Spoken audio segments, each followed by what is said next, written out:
The fast-track development which has been made possible in this country over the last 9 years is because we did not waste our time and focus in calculating kisko dena, kisko nahi dena.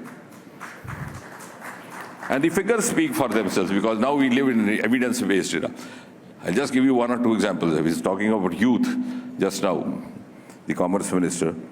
We had just about 145 medical colleges in this country in 2014 when this government came. We have added 260. So in the last 9 years, we have added more number of medical colleges than they existed in the last 70 years. We had about 725 universities in 2014. We have added 300 more in 9, almost 50%.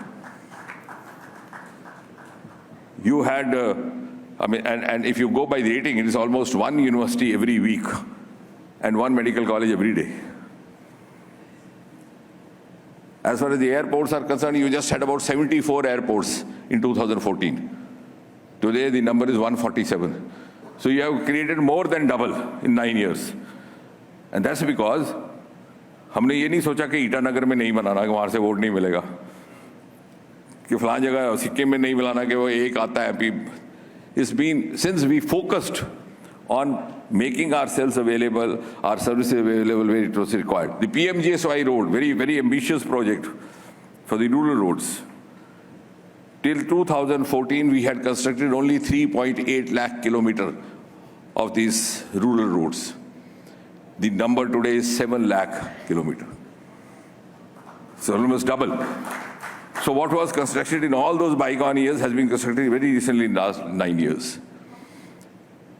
So to that extent, I think Prime Minister Modi has not only departed from the past practice, he's also given us a new kind of a political culture, new kind of work culture in this country.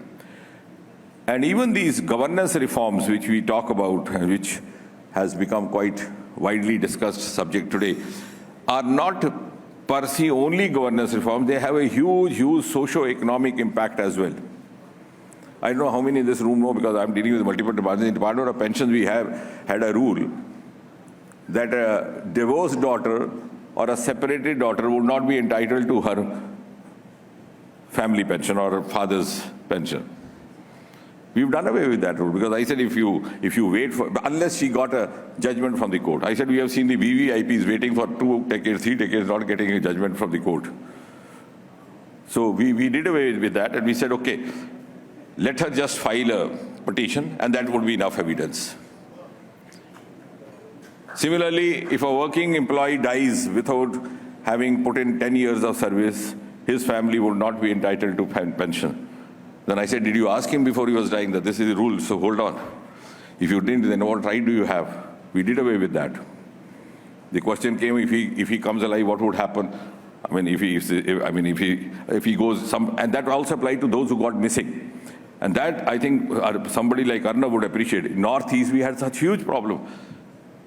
Kidnappings happening, people dying in encounters, bodies not getting recovered, and not getting family pension, unless two conditions, either the dead body is discovered or 7 years have elapsed.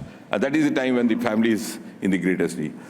So this government till day has done away with over 2,000 rules, which had become obsolete with the passage of time. And I sometimes wonder why it was not done all these years by the earlier governments. There were rules which might have been relevant at that time, which also suited the colonial rulers. Like, for example, there was a rule, if the office toilet is not cleaned in the morning, you can send the attendant to the prison. Now, this smacked of huge feudal mindset. And at the same time, maybe 200 years ago or 150 years ago, when you didn't have these sanitary facilities, it might have had some relevance. What was the justification of carrying on like this for so many years? Now, coming to space, as was being mentioned, and I also refer to Sarabhai, and I said, Prime Minister Modi, one of his advantages is that he has the courage of conviction to break the taboos of the past, and I think space is one of the glaring examples. Nobody could have imagined that one day space sector would be open to private players. The Department of Space, the ISRO, was working behind a veil of secrecy. there was not even a demand. We had reconciled that it would always eternally work behind a wheel of secrecy. Suddenly, these were made open to the private participation. Within just about 3 years, we have more than 100 startups in space sector alone. You saw the Skyroot startup group sending up its private rockets. And in the last 2-3 years, space has become a huge means of generating economy. Because we can go on and on, but before I conclude, I think the other